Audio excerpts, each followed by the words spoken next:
Madinaga kelganda kirishinglar mumkin bo'lgan 3 ta joy. Bu meni shaxsiy tavsiyam. Birinchi joyimiz bu muzey. Payg'ambarimiz alayhissalomni hayotlari haqida muzey qilishgan, ekranlarda va ichkarida maketi bor. Afsuski bu maketni syomka qilishga ruxsat berishmaydi. Bu binoga kirish uchun 307-darvozani oldiga kelganinglarda mana bu katta banner kutib oladi sizlarni. Chap qo'lga kirganinglarda shunda o'sha muzeyga kirishinglar mumkin. Kirish 40 real. Kirish bo'lib qolibdi. Ikkinchi joyimiz bu 18-darvozani oldida joylashgan.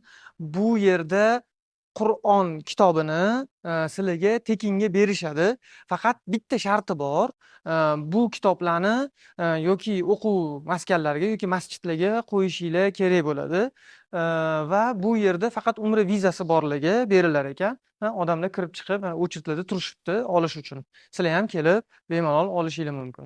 Uchinchi joyimizga aniq kelishinglar kerak. Sababi bu yerda VR ochki orqali sizlar aynan payg'ambarimiz alayhissalom davrlaridagi holatlarni ko'rishinglar mumkin. Aynan o'sha paytdagi Madinani ko'rishinglar mumkin va bu shundoqqina Pulman Zamzam mehmonxonasini resepsiyonida kirishinglar bilan chap qo'lda joylashgan.